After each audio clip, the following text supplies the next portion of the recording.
my talk entitled The Flynn Effect and its implication, IQ testing and interpretation. A few years ago, I have published 2 interesting papers about Flynn effect for IQ scores. The first paper portrays the IQ rise over time, spanning 63 years from several countries.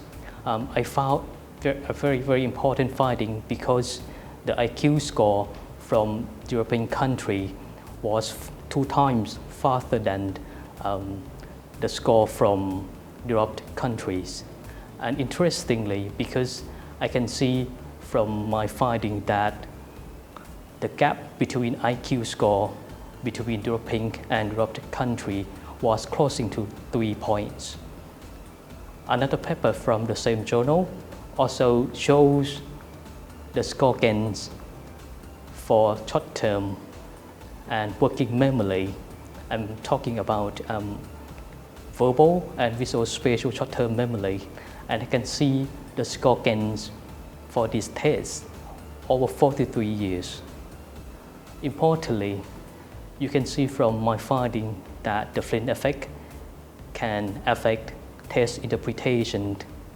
So if we use the older version of IQ tests and other cognitive ability tests, it can mislead the score interpretation. And you can see from this problem that we can misclassification of many patients. To deal with these problems, there are many ideas has been proposed to solve these issues.